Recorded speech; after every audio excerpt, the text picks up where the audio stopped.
पाक फौज के नए आर्मी चीफ आसिम मुनीर साहब ने आज अपने ओहदे जो है वो संभाल लिया है। इसके बाद मुल्की सियासत और मुल्की हालात को आप किस तरफ जाता देखते हैं आप? देखें, आज उन्होंने ओहदा संभाला जी। और ये पाकिस्तान के 17वें आर्मी चीफ।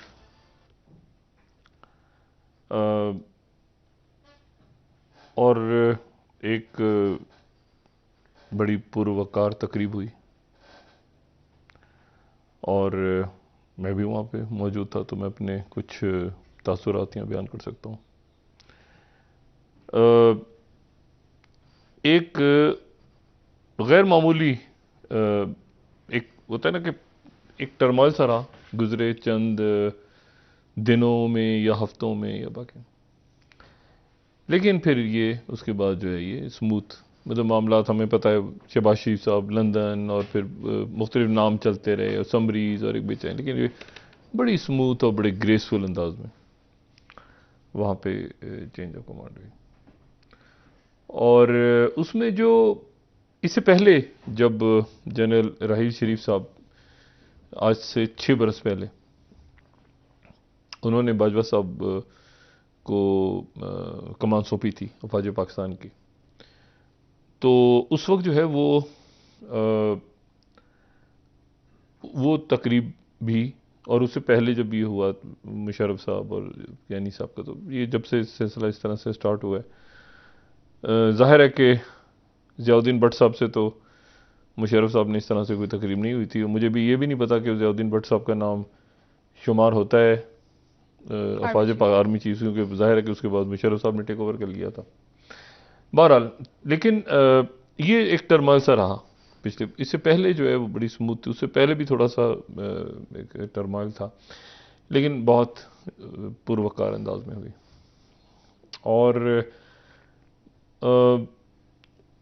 बाजवा, इसमें बाजवा साहब यकीनन बाजवा साहब एक्सटेंशन चाहते थे, वो कहते तो रहे कि मैं नहीं चाह रहा, लेकिन बहरहाल वही बात, और फिर वो खान साहब ने भी बात कही, फिर वो प्रपोजल्स भी चलते रहे, फिर मुख्तलिफ नाम भी आते रहे सारे।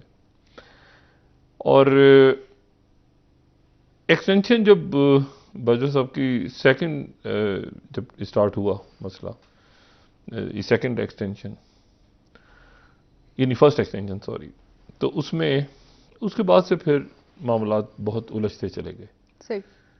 और जाहिर है कि फिर पॉलिटिक्स के अंदर इन्वॉल्व होना रियासती अदारों का, फौज का ख़ास तौर पे, और एक तारीख रही है,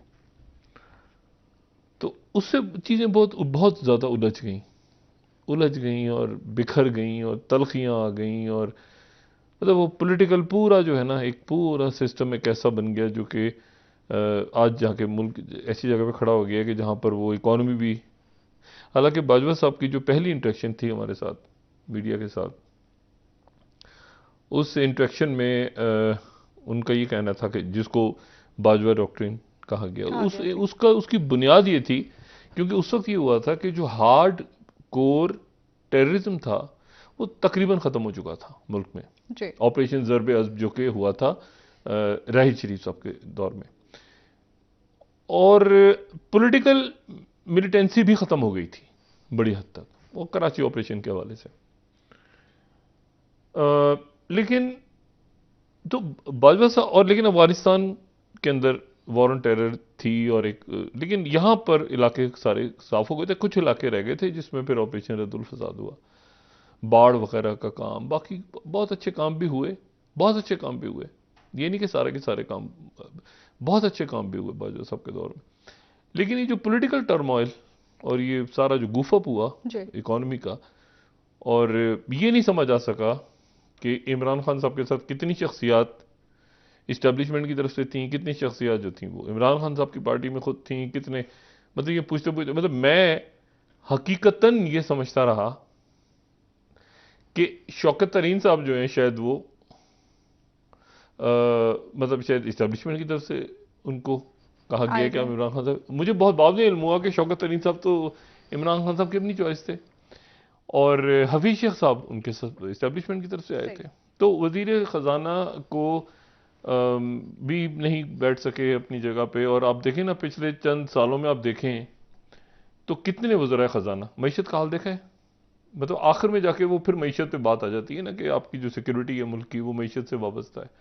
और आज आप देखें तो मईशत कहाँ खड़ी है। अब आप देखें कि इसाक डार साहब पे, यानी बाजवा साहब के दौर से हम स्टार्ट करते हैं, तो इसाक डार साहब, मिफ्ता इस्माइल साहब, उसके बाद फिर दरमियान में केयर टेकर गवर्नमेंट में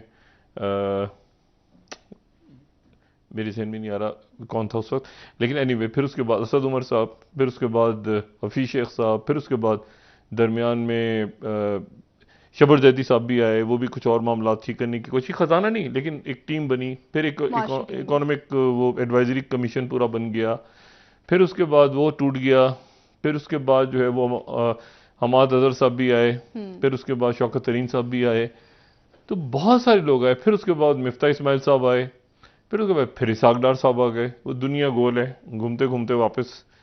और उसका नतीजा ये हुआ कि बिल्कुल मईशत जो है वो इस वक्त आपकी बिल्कुल ऐसे यूं जा रहा है नीचे का।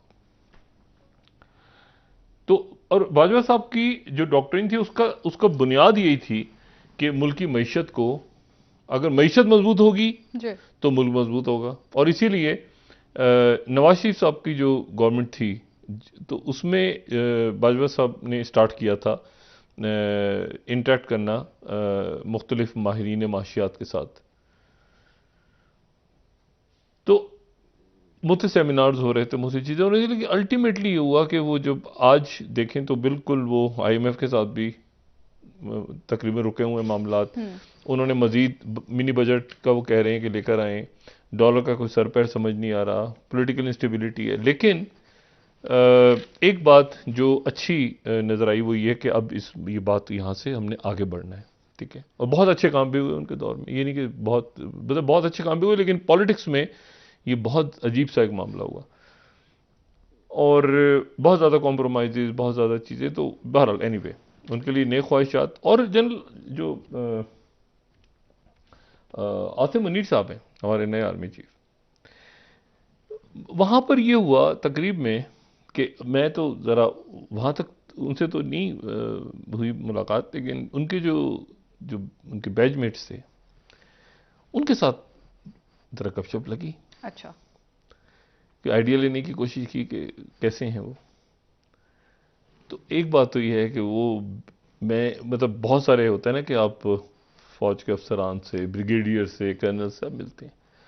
इनके जो बैचमेट्स थे, जो मेजॉरिटी जो इनके साथ इन्होंने बुलाया हुआ था, जिनको अपने दोस्त अहबाब, वो इंतहाई डाउन टू अर्थ, बहुत ज़्यादा, बहुत ज़्यादा, बहुत, जिसे कहना चाहिए ना कि प्राउड और कॉन्फिडेंट, लेकिन डाउन टू अर्थ। इनके दोस्त अहबाब जो थे वहाँ पे।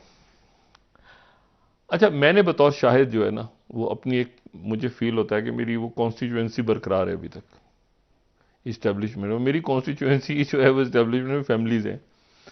और मैं मुशर्रफ साहब के दौर में भी, जब कभी कभी मुशर्रफ साहब बड़े शदीद नाराज़ हो जाते थे, तो मुशर्रफ साहब की वालदा और सावा भाभी जो हैं, वो मेरे रेस्क्यू के लिए आती थी। तो फैमिली, तो आज भी यही हुआ कि वो फैमिली जो थी, वो उनकी तरफ से बड़ा कि आप वो प्रोग्राम को एंड करते हैं तो हमेशा कहते हैं कि इंशाल्लाह सब ठीक हो जाएगा। और मैं बड़े दिल से कहता हूँ इंशाल्लाह सब ठीक हो जाएगा, सब कूल करें। अच्छा जी, तो अब ये तो वहाँ एक तो ये बात नजर आई। दूसरी बात ये है कि जो मैं ये बात बड़े, मतलब मुझे पाकिस्तान के, अब ज़ाहिर चैलेंजेस बहुत सारे हैं, ये तो एक रवायती से बात है, बहुत चैलेंजेस हैं बहुत सारे। लेकिन अगर आप उसको गौर देखें तो बहुत चैलेंजेस नहीं है, क्योंकि ये सारे वो चैलेंजेस हैं जो हमने खुद ही इधर ही पैदा किए हुए हैं। मतलब मैन मेड क्राइसिस है ना, तो मैन मेड क्राइसिस को आप खुद ही यहाँ रिजॉल्व कर लें तो मसला हल हो जाएगा। भाई रीजनल लेवल पे हम वी आर ओके। ये इंटरनल टर्मोइल खत्म होगा ना जिस दिन, तो उस दिन आप फिर कोई स्ट्रक्चरल रिफॉर्म्स, ये अब देखें ना, अब क्या खबरें आ रही हैं एक ही वक्त में। एक ही वक्त खबर आ रही है कि वो नैब के केसेस खत्म कर दिए गए, नैब के केसेस खत्म हो गए, वो कोई कंपेन चलनी है कि उसके इतने करोड़ रुपए हो गए, उसके इतने अरब रुपए उसके हो गए, इतने साथ ही चल रहा है कि जी जनाब वो मईशत बैठ रही है और चीज़ें महंगाई और IMF। अच्छा, एक उसमें एक और वाकया, मैं इस थोड़ा सा ज़रा, वो ये हुआ कि जनरल राहिल शरीफ वहाँ मौजूद थे, जी बिल्कुल उनको बड़े अरसे के बाद देखा। जनरल जुबैर हयात